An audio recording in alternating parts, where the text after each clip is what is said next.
Hello, everyone, and welcome to today's webinar. Today we have a couple of very special guests. We're on a different platform here than what you might have seen us in the past. My name is Steve Oken. I'll be our host for today. I'm the president of CoreALM, and we're going to talk a little bit about what we do. But before that, I'm going to introduce our partner, Tricentis, and our partner will be represented today by Bill Hayden. Bill's going to give us a bit of an overview. We're also very fortunate to have on the call today, Francis Hayes is the incident and change manager at Barrick Gold. So Barrick is one of our customers and has been using the LiveCompare platform. So we'll get an opportunity to hear directly from our customer on how this platform is working and enhancing the SAP change management process. So very excited to get into things. So first I'm going to share some slides. And I'll just bring those up right now. And we can get started. So to kick things off, we're going to talk first about who is Tricentis. If you're new to the Tricentis partner, it's an SAP partner. We're going to discuss that. And then what is LiveCompare? And I'm going to turn it over to Bill, who's going to walk us through that overview. Take it away, Bill. Thank you, Steve. Greetings, everyone. My name is Bill Hayden. I'm a senior solution architect here at Tricentis, specializing in working with the partner community to make sure that they are successful in positioning and implementing everything we do. We were formed back in 2007-2008 timeframe when our founder, Wolfgang Plotz, discovered that because of the pace of change we're dealing with in the environments we have to test and support, traditional QA paradigms simply couldn't keep up. They were breaking down.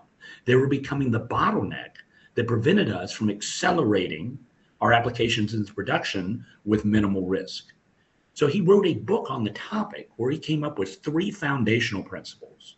Number 1, what if we could actually do less testing, but do it more intelligently? Number 2, we need automation. But if we're going to automate, we cannot fall into what we call the maintenance trap. And what is the maintenance trap? Quite simply, it means if we're spending more time fixing our automation than running it, it's not delivering value or the promise that automation traditionally has. So he came up with a way that we call model-based test automation, that we'll talk about in a separate webinar to overcome that challenge. His third principle was, why can we not leverage everything we've done in the functional arena and the performance arena as well? Now, today, we're going to concentrate on that first principle. And as you can see, the combination of all these principles have really propelled us to the absolute top of the market. Not just in general testing, but in SAP testing in particular. In fact, in roughly 2019, we were chosen as SAP's go-to partner. And just to illustrate why that is, they took a look at all the foundational principles, especially compared to how people had traditionally done SAP testing, and said that combination delivered the efficiency that their customers are going to need once they transition to S/4HANA, not just during the transition process. But if you think about the number of upgrades and the rate of change in an SAP environment, pre-migration might have been 1 to 2 times a year. We used to be able to just pull the accounting team, feed them pizza, and have them test that. But if you're looking at dozens of changes every quarter, the only way you're going to keep up is with a combination of those foundational principles. Less testing more intelligently, sustainable automation, sustainable performance. So SAP chose us as their partner of choice. In fact, we were one of 10 Solex partners and their fastest growing partner in this ecosystem. So as I teased, today we're going to talk about that first foundational principle. What if we could actually do less testing, but do it more intelligently? And here I want to introduce Tricentis LiveCompare, also known as Change Impact Analysis in the SAP arena. Now, Wolfgang looked at this and said, how has this traditionally been done? Well, we were tracking number of test cases, not necessarily the risk covered. Wolfgang always used to say, risk is our currency. It's one thing to have 8,000 test cases, but if they only cover 7% of the risk, did that provide value? And by the way, did not make those numbers out of thin air. We actually did walk into an account where that was the case. We had testers that maybe understood the business domain, but they only understood the happy path.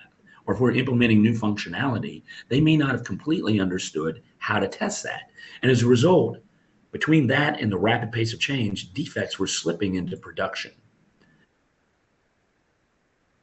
We introduced machine learning in our tool set about 6 or 7 years ago. It's a subset of AI. I know AI is a very hot word these days, but this is a particular brand of machine learning that actually can build a risk profile based on how a system is used in production and show what are the top highest risk transactions, even if they're not always used every single day. And it's able to interface with test management platforms as well. Now, what's the business outcome of this?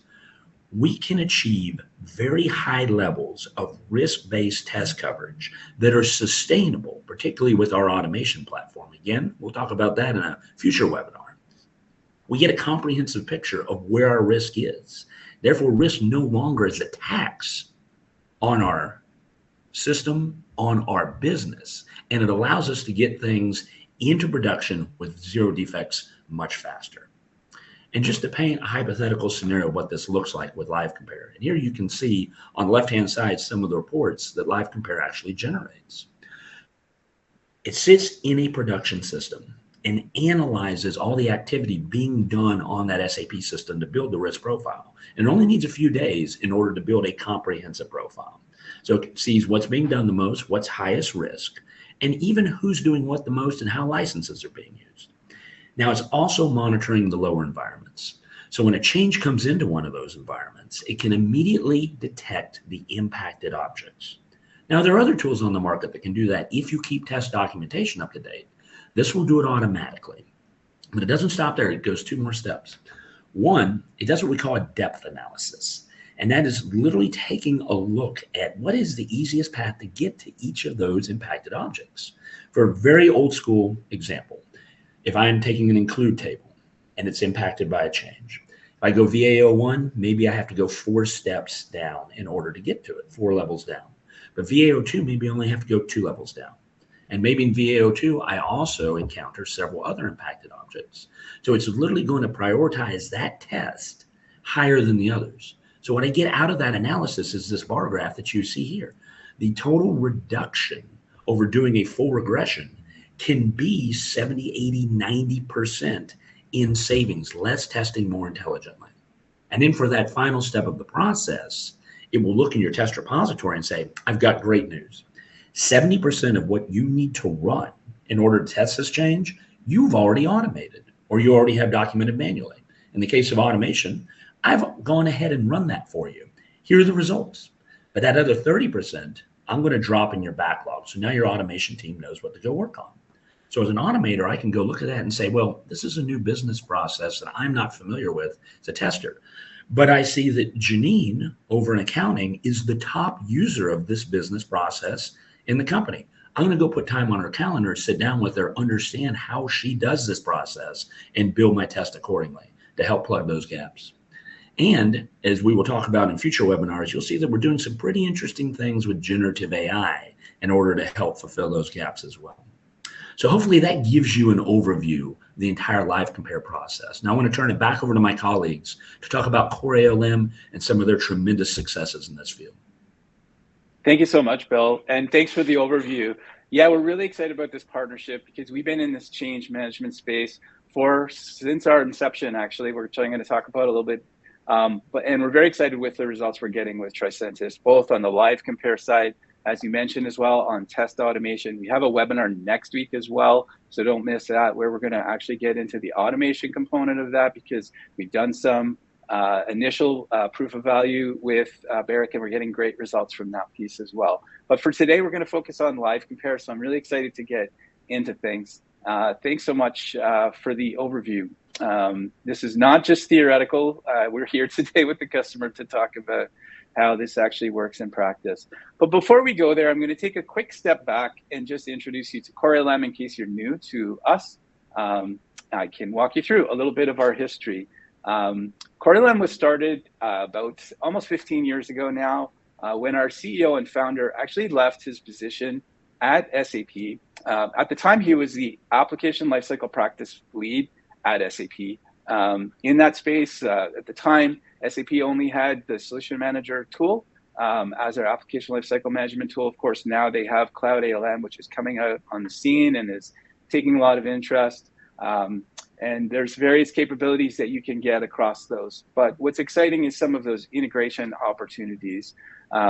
It was, since starting CoreALM, it was really started because at the time that he was at SAP, kind of surveyed the landscape of, service providers that were out there at that time. There was really nobody that was focused exclusively on application lifecycle management specifically for SAP customers, and really saw an opportunity to kind of go in and take ownership of that space. And that's really where the space that we've been operating in ever since.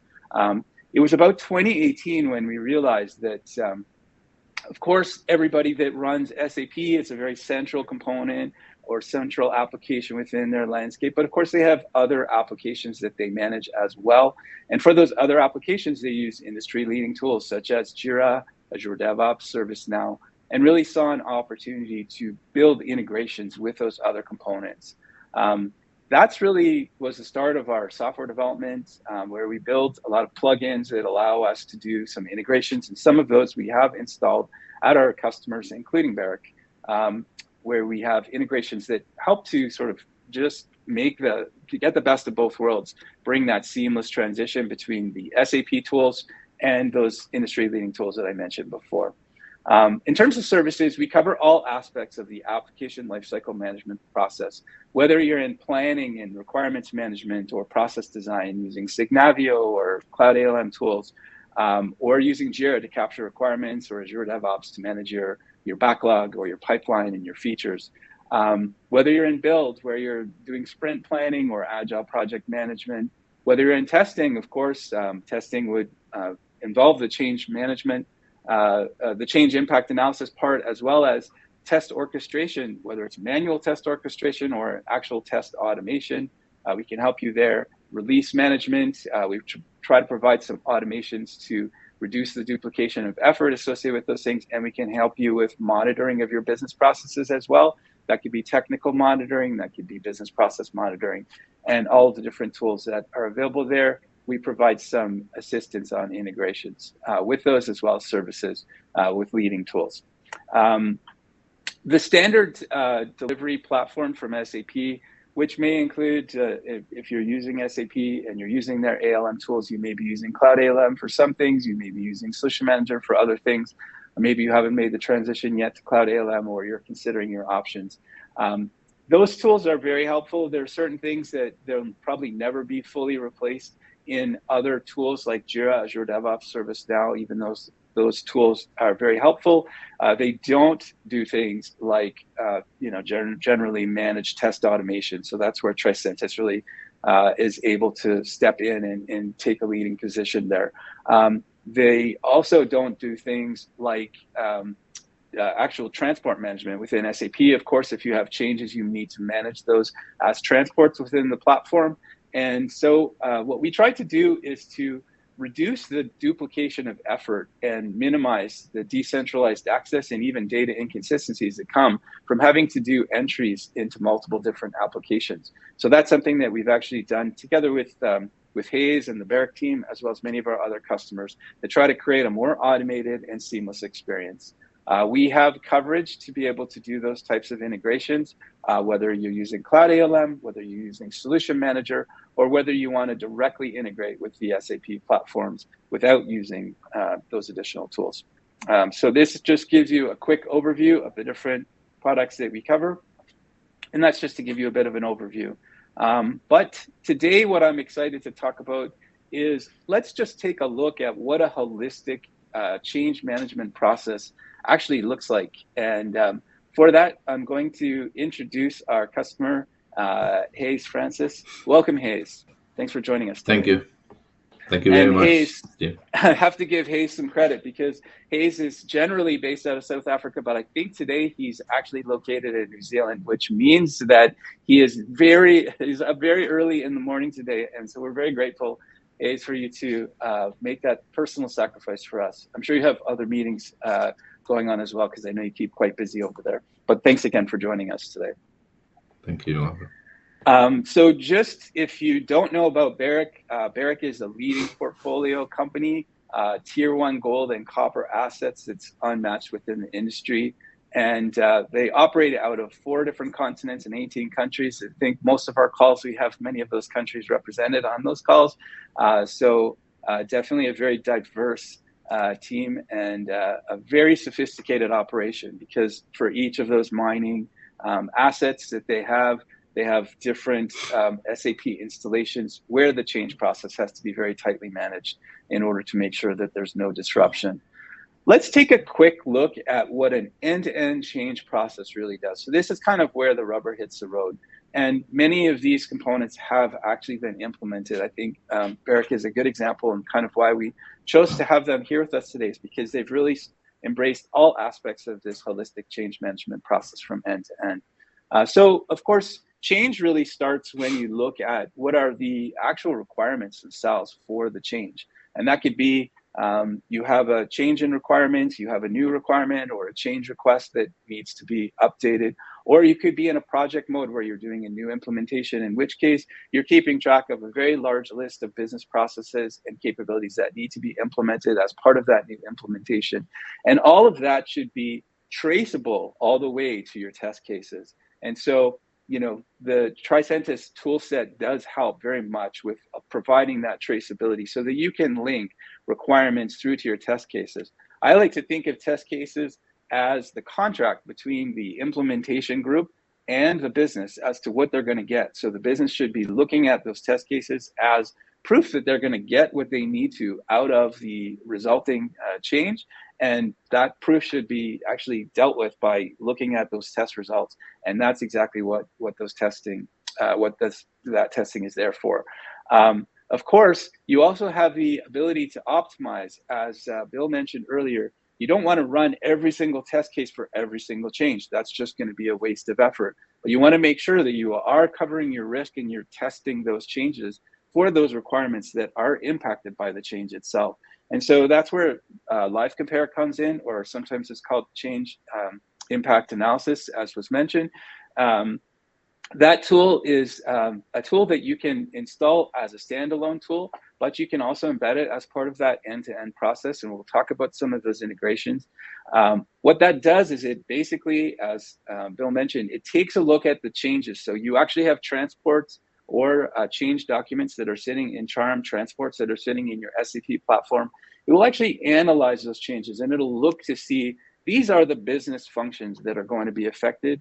And as Bill mentioned, also the users that have been using those actual transactions and that may be affected by those. That gives you a leg up that now I can actually turn those scenarios over to the developers, and I can say, please make sure that you validate that all of those business functions are tested before you try to progress that change to the next environment. Of course, I can also alert the users as part of that change review process to say, oh, before I go and approve this change, make sure that you understand that the change that is being contemplated here has the potential to impact these areas, and make sure that as part of your user acceptance testing, you're going to validate that those changes work. So that's where you can really save a lot of effort and cover your risk. Of course, from there, you have two choices. You can either go into a manual testing, and for manual testing, we usually recommend test orchestration. Orchestration means that as opposed to just sort of turning the testing over to your teams, you can actually go through an orchestrated test case. Orchestration means that it's basically going to give you a list of all of the steps that you need to execute as part of that test, and it'll indicate with each test step, this is the expected result, and then it's going to ask you for confirmation. This can be done using different applications, but of course, Tricentis has applications that can help with test orchestration as well. The benefit of using test orchestration is a couple of things. Firstly, you're kind of improving the quality of your test case by going through this manual test orchestration. If you give your testers free-form access to doing testing, they may execute the tests a little bit differently every single time. What we'd like to do is to make sure that the test is executed exactly the same way every single time to get consistency of results. Of course, if you need to make variations, you can make copies of those test cases and vary the steps, but then you get a very consistent result, which helps with the quality assurance process. The other benefit of doing test orchestration is you're kind of preparing that test for automation.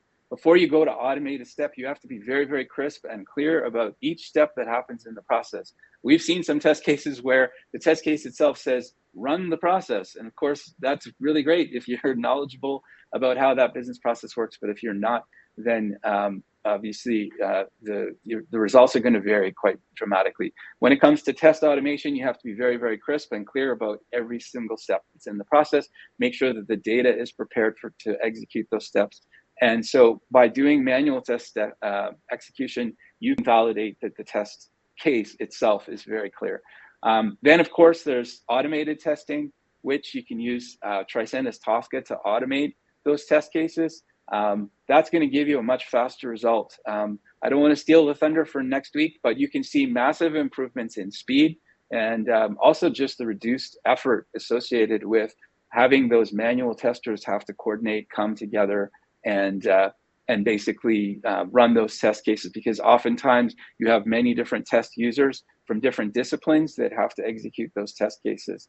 Of course, we want to make sure that when we get those test cases done, that we update the report in the change so that we know when we're going to approve that change exactly what testing is done. So we're going to talk a little bit about the reporting part, and that will be part of our demonstration for today as well.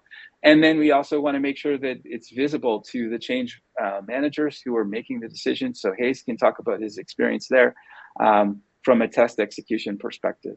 And then last but not least, of course, once that change is done, we want to automate that change process as much as we can, so that we know that once all of those steps are done, and only if those steps are done, is it time for the actual transports to be managed. And managing transports, of course, is an SAP specific thing, but of course there may be other changes that need to happen in other subsequent systems. The more you can automate that process, the more you can have consistency. And of course, you want all the documentation available as easily as possible for historic reporting. This will help you if you ever have post-go live issues, although with risk coverage, hopefully your post-production issues are going to be dramatically reduced.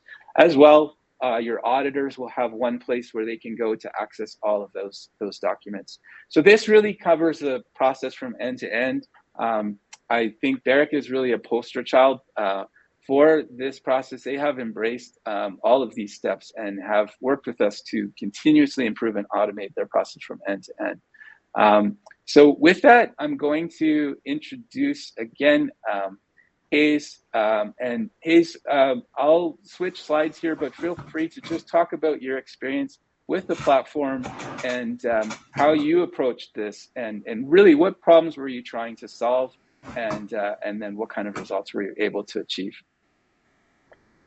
Thanks, Steve, and thanks for having me. So yes, you're talking about the problems that we had. It's the manual looking into the crystal ball, trying to identify the impact, doing the interrogation of changes to try and ascertain what functionalities impact, what are the knock-on impacts, what's the contention of changes, and that was quite a challenge for us because everything is manual. Now, since we've partnered with you guys, we've actually got an automated identification in place. And that is really a game changer for me, being in the industry for many years, since I can remember working on CMDB in 2018, starting off in 2008. So this is absolutely a game changer. It has allowed me as a change manager to identify the impacts up front, present it to the developer, because the smart impact analysis identifies the most at-risk objects that has been that's part of the changed object. What we then do is share it with the developer and the business users so that they can go in and hone in on that testing to make sure that we cover all the bases. That in itself we've managed to actually prevent outages in terms of, and some of the experiences is after the report was run, We've shared that information with the developer. They've then realized that the configuration that they're changing did not cover the full testing. And when they've tested the config based on what we've highlighted as being most at risk or impacted, it actually failed in QA. So they had to go back to the drawing board, debug, and retest, and that's prevented outages in production. And that's what we didn't have. We were flying blind. You fly blind in terms of that impact. Now we do have that. It gives us upfront visibility. For me, what I'm doing now is end-to-end change management as opposed to change administration. And that is awesome for me because it's given us the ability to reduce the impact in production. I like the way you said that. It really takes it to another level as opposed to just administering the change and following the process. You are actually able to bring intelligence to that decision-making process, and then make sure that the business folks on the other side, because you get the list of impacted business users, you can choose to involve them. Hayes runs a weekly change advisory board meeting. It follows a strict schedule. He has deadlines for when those changes need to be checked in and all of those things. And that gives him the ability to kind of run these reports in advance. So they go into the meetings with a lot more knowledge. Is that a fair statement? That's absolutely a fair statement. It gives us the ability to prepare up front as opposed to being reactive. We're now being way proactive. That's awesome. And so as part of the next step, this is going into test automation. Test automation has gone through the proof of concept. We've actually done some automation with Barrick, and we're seeing some great results coming out of that. The next step will be for LiveCompare to actually, once those test cases have been automated, automatically the test cases that we create inside of Tosca are going to be linked to LiveCompare. So when LiveCompare does its analysis, it can say, oh, by the way, these are the impacted areas, and I see that you happen to have test cases in these given areas that can be executed. That can actually be pushed into an execution list for automatic execution, so that instead of just letting the users know that they have to manually go back and test something, which you can certainly do that as well, but you can also automatically queue and run those test cases where there's a match between the impacted areas and the test case. And it does that by analyzing the content of the transactions that are being run as part of that test case and comparing that against the impacted areas. So that is definitely coming as part of the future implementation at Barrick as well. So again, just continuously ratcheting it up. The other thing is it'll help you identify those gaps. So maybe there is no test case associated with that particular function. Well, that indicates that you have a gap in your test suite that you need to go back and do some work on. And that will help our testing team to actually go and draft those test cases. In many cases, those test cases may exist. They're manual, but they're not kind of loaded into the platform yet. So that creates actions and a prioritized based action for us, because those test cases we keep seeing come up over and over again. We can prioritize them. We can execute them first. So it's a real sort of business focused, risk-based management approach to testing as well. Great. So what kind of results? You talked a little bit about catching issues earlier. Is there anything else you want to add in terms of results or the outcomes that you've achieved so far?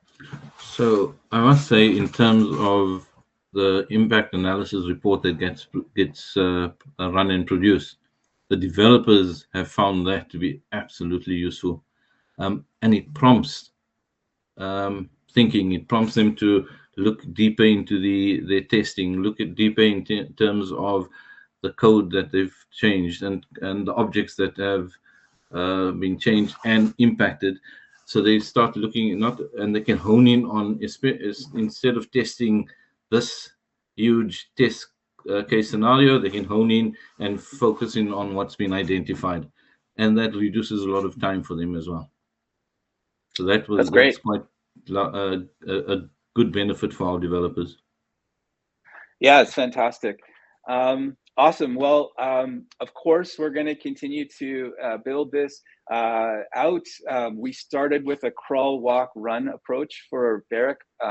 Unfortunately for Hayes, crawl meant that he was manually running those LiveCompare reports before every single change advisory board meeting. So he got very good at clicking the buttons. It's not a very hard process, but still, it was very manual at first. We've been able to now automate that. And so we're just in the process of rolling that out. And that automation, what it's going to do is allow you to, based on the status of the change request inside of, or the change document inside of Charm. So if you're running Charm in Solution Manager, when the ticket reaches a certain status, then automatically you can configure that report to run. And we're going to demonstrate that today from our team. So having that report run automatically based on the status, now we can take that report, we can attach it to the change document so that firstly, Hayes doesn't have to manually click the button every single time. And second, that report is available for anybody that wants to examine the status of that change. So as they're working their way through it, they know what it is that needs to be done to improve the quality. Okay, Hayes, thank you so much. I think from here, we are going to go to our live demonstration. And for that, I'm going to introduce Dilip Kumar. Dilip is an application lifecycle management architect and an expert in Charm. And he was the one that has been going through this crawl, walk, run implementation of LiveCompare at Barrick. Dilip, welcome.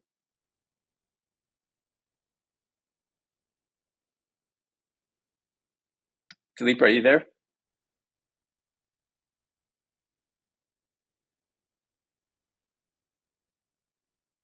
I can see your screen, so that's a good sign. I cannot hear your voice. Hopefully you can come off mute.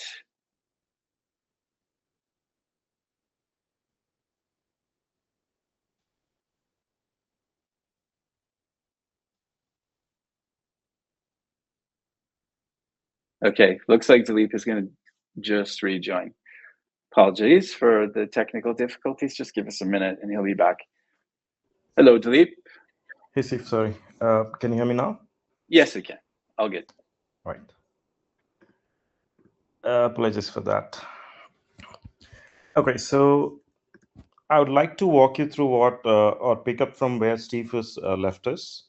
So integration with Charm. So that would be your bigger picture, like for customers who already have been utilizing change request management in Solution Manager to manage their end-to-end, change process, carry all the deployments as well. Before we go there, I also wanted at first to talk about LiveCompare itself, and then come back to the integration of how it works hand in hand with Solution Manager and what it brings us. So I will just go back. I hope, see if you're able to see my LiveCompare screen, right? I'm into the server, so.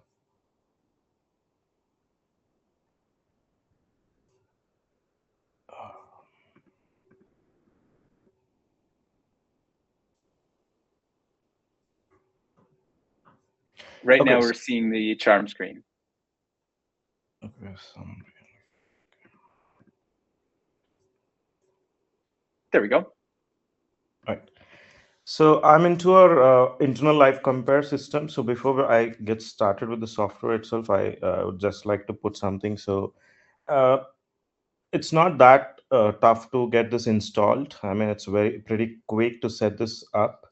And then integrating with any SAP systems that you want is also pretty quicker. I mean, being in SAP consulting for so many years, I feel this is a lot easier than what we have seen other products, especially when it gets integrated with, SAP systems.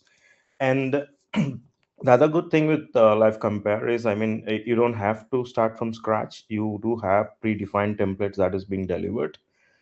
With the integration, all these templates could be utilized. So for example, that you see on my screen is a workflow, a technical flow of how a smart impact analysis would run. So predominantly, this system connects to your dev quality, and production environment. And it considers all of these three instances when it is generating this kind of report. So what do I mean? So it collects your objects from your dev environment, which means everything that is in production and everything that is not in production as well is available for live compare to build a database kind of a thing. And then from your production environment, it does collect the usage data from the STO3s, that is the standard usage data, or you can also connect your UPL data that you might have to still drill on.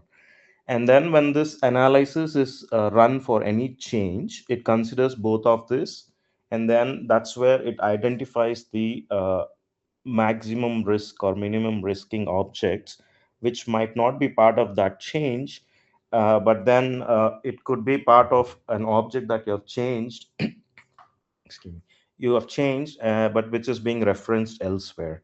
So when I say that it collects data about the objects, it does collect the depth of the object itself. So wherever it is used, whatever is being referred, everything is collected.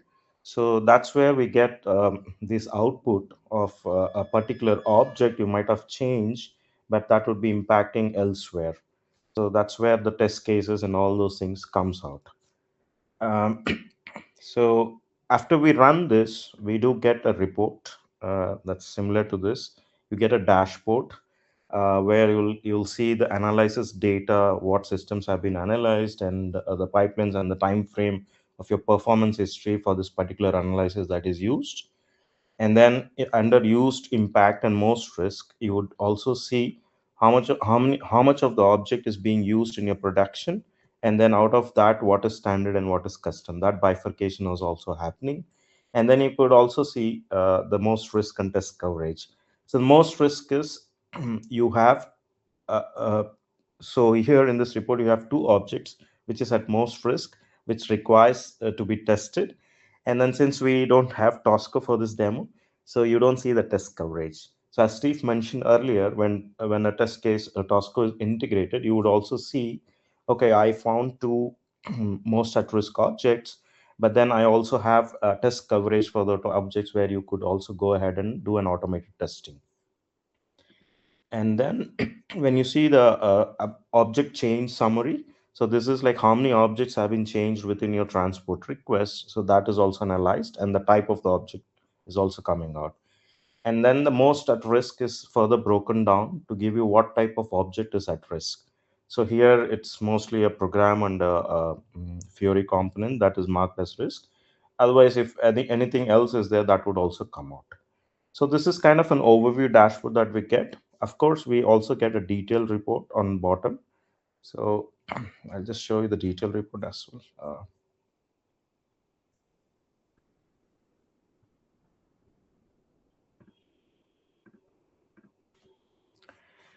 Yeah, so when you download the detailed report, you'll be able to see an Excel sheet that is coming out. So in the first page, you'll see the similar kind of report or dashboard that you have seen.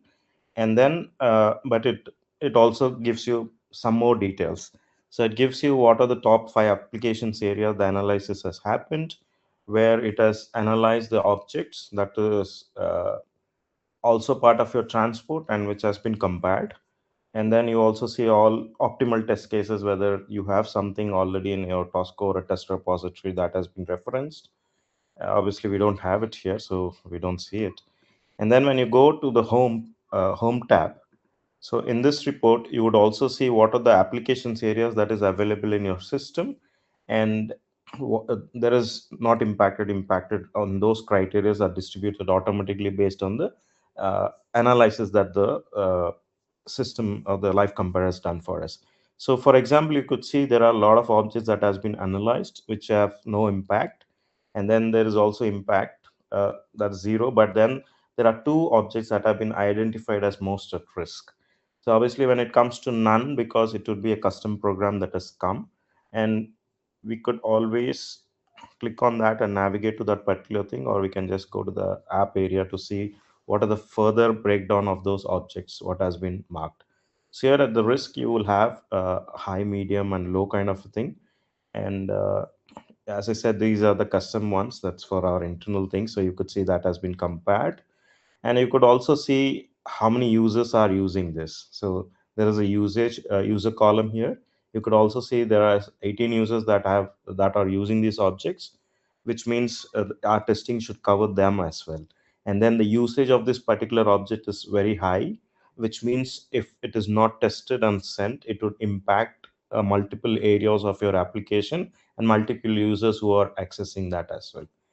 And then when you go to the impactful objects, you would pretty much see what is the exact object. So you will get a change ID if you have an integration with Solution Manager. And then you could see the type of the objects and then the object name itself.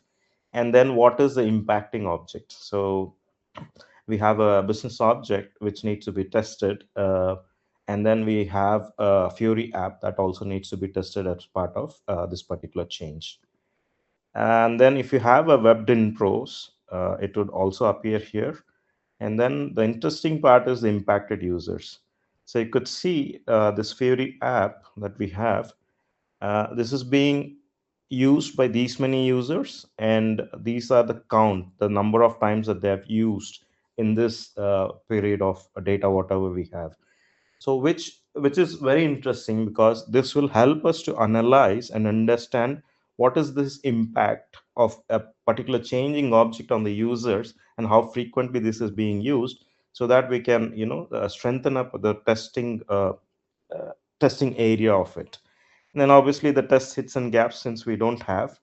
So you see here these two objects, and it has been analyzed against the test repository, and it didn't find a test case, so it marks it as a gap because the test case does not exist, either manual or automated. And then of course, if you had something, then you will have it here, which will clearly say what is the testing type that we have for this repository type, what is the name of the test case, what is the current status of that test case and the objects, and whether it has a data. So all those things will come out, and this will directly point to the Tosco if we are integrating it. And then of course, you would also have an ability to get the test data that is available when we integrate. So this is more on the report area that we have for the smart impact analysis. And let me just go back and show on the charm side how really it helps us. Yeah. So what we have done for today's, we have created a change, and we have created two transport requests. One is a workbench and the customizing, and we have not yet released it. Uh, for the purpose of demo, excuse me, for the purposes demo, what we have done is you have two ways to do the automation. So one is whenever you have a status flip happening, uh, you could also trigger automatically in the background, so nobody knows that a live compare report is being triggered. Or you could also have a manual option as part of an action to trigger the live compare analysis. It is the same, but it is just this one we consider it as manual, and the one flipping the status is more of an automated. Okay. So there are some few integration steps that needs to be done when we do it in the backend for this integration to work. But that is also not complex. I mean, seeing other integrations, what we have seen for SAP, so it's pretty straightforward and easier way. Yeah. So this APIs, these two systems are integrated now, and we have the transport request as part of the change. We have some objects within that change, and the moment I trigger the live compare impact analysis, so it will pass all this data back to live compare server, and then the workflow that I showed you, that gets executed.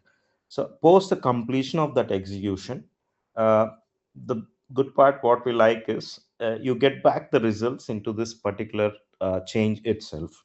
So the report that I showed you, the dashboard, the URL is placed back into the charm, so that any user who is having access to this particular change document will have also have access to the report. So you don't have to let your user go to live compare manually. I mean, that's what the crawl step we had with Barrick.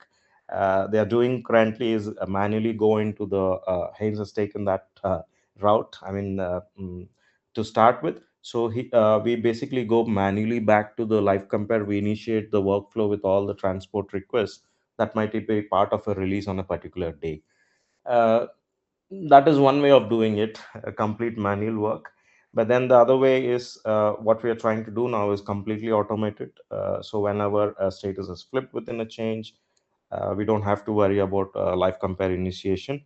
It automatically happens with all the data that is available in Solution Manager. It picks up, and then it brings us back with the report. That's awesome. And then, And I love it. Everything's kind of all attached. You have everything in one place now. Like we said, the auditors, the release managers, change managers, business people doing even the validation of user acceptance testing have that. If you are watching this live and you have any questions, please put your questions into the question area. We'd be happy to answer them now. I do have a few questions that have already been asked, so I'm going to start with those. Thank you, Dilip, for that walkthrough and demonstration. It's a lot more clear now, having seen it. There's a lot of detail in those reports, of course, but let's just go through, sort of break this down. These questions kind of actually, the first question is pretty basic. How long does it take to actually get LiveCompare installed? You said it's an easy process, but give us an idea of how long it takes to kind of go through the configuration steps, get it installed and up and running in the environment. so LiveCompare server, like what I really like about it, it's like installing any other application on your Windows PC or a Mac or whatever it is. It's that simple. When you get an executable, you just install it and the server is up and available. The other part is when we have to integrate with SAP, we do have few add-ons, and I don't think so that is also that difficult. It hardly takes 15 minutes to have it installed on your SAP system and set up a user, and let's say in a week we can have the server up and running, integrated with all the systems, and Okay. from the day 8 you will have LiveCompare doing your smart impact analysis. So that's pretty amazing. I mean, nothing takes 15 minutes with SAP, but a week to get the whole thing up and running, that's pretty impressive. And I think we did see fairly similar results, right, Hayes? Yeah, absolutely. This was really a quick process for us to get it up and running. I think we went up and running, fully up and running within 2 months, 3 months.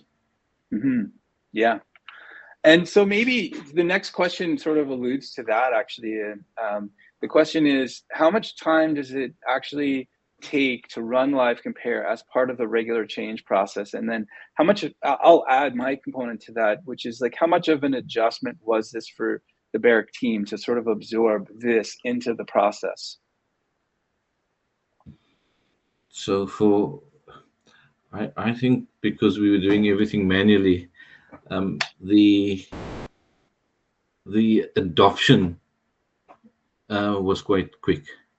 For me, it was just getting used to the tool set, running it, and after a couple of attempts, I was running it properly and very efficiently, and sending it through to the developers and the business process people was also quite quick. I mean, within the last month, everybody is already using that reports and finding it very valuable in terms of what they need to hone in and what testing they need to do in UAT. Okay, that's great. And there's a lot of data there, but if it's intuitive and people understand what's involved in that, sort of the main thing. That's awesome. And maybe, Bill, I'll ask you this question. How can I get LiveCompare to recommend the optimal test cases and help lower my risk? Like, what are some of the tricks that you've seen in the past there? Well, I think you're going to see that a little bit in our next webinar when we start talking about how we're going to integrate with Tosca. We can actually scan a test repository, manual or automated, and identify which tests are associated with those particular impacted objects after it does the depth analysis. Therefore, you not only get an optimized list of tests, you get the ability to automatically execute those as well if you have your system configured as such. So you get immediate feedback on the impact of any of those changes. That's awesome. Well, I want to thank everybody that joined us today. Thank you for spending your time if you're watching this live. If you're watching the recording, then thanks for getting all the way to the end. I'd like to thank all of our presenters, Dilip for the demonstration, Bill for the introduction to Tricentis and LiveCompare, and overall what Tricentis can do for you. And Hayes, again, thank you for getting up bright and early in the morning and spending time with us and walking through your success story, and very exciting. For those people that have additional questions and didn't get a chance to ask or would like to, actually I do see some additional questions that came in through the chat. So if people are okay to stay, then we'll continue down this question list. So the question is about Microfocus ALM, so another test tool. I think the question is there an ability to connect to Microfocus from LiveCompare? Historically, there has been, but since we do see them as somewhat of a competition, I cannot guarantee how long that will be the case. Okay, fair enough. But I think there is always a way of taking data, exporting it from the platform. Then I guess you could take those test cases, you could load it. So you would still be able to do it, maybe a little bit of extra manual steps if the integration goes away. Is that fair? Yeah, there are a number of platforms we support. Okay, perfect. And then is one of those platforms, another question from one of our participants here, can this be connected with SAP Cloud ALM? And if so, how does that work? Absolutely. In fact, we featured that prominently at SAP Sapphire this year. We've been That's integral in working with the Cloud ALM team. In fact, there are certain components of our technologies that Cloud ALM has adopted on the generative AI front for the automatic generation of some of these test cases, and that's already in the tooling. Okay, great. And another question here. Hi, we already have LiveCompare installed, but we're not using it to the full extent. What will be the best way to know all the functionalities and configurations? Definitely, you can get in touch with us. We'd be happy to walk you through demonstrations. Demonstrations, or we can discuss the current use that we have today. That's kind of the way we approached it with Barrick. So feel free to chime in, Hayes. But we were familiar with their change process. They have a real visionary kind of perspective of always wanting to improve their change process. It's not everybody has that perspective. Sometimes this isn't the sexiest, nicest part of where you want to spend your time and energy. But all of the work that you do in this space does pay off in the long run, both from reducing. You only have to have one production outage to pay for years worth of software if you can prevent that outage, right? Everybody's got the scars of those post-production issues. Not to mention the fact that there's effort associated with every one of those steps. So I think the best is to understand how you can leverage it. LiveCompare has many different components too. We focused on change impact analysis. I think we're also, using the code analysis component as well, like readiness assessment to evaluate whether there's any issues. So there's many different reports. You can also look at comparisons between your dev and your QA platform and your production platform to see maybe something works in QA, but it doesn't in production, to try to analyze those things. There's steps that you can do as well. So if you have questions about those or any other questions for us, because I know we're over time, the best way is to go to our website. That's CoreALM.com, Core Application Lifecycle Management, ALM.com. And in the top right corner, you'll see the Talk to an Expert button. Just click on that, fill out the form, and that's how many people get in touch with us. And then we can connect you up. We can walk through live demonstrations, and we can discuss your scenario with you.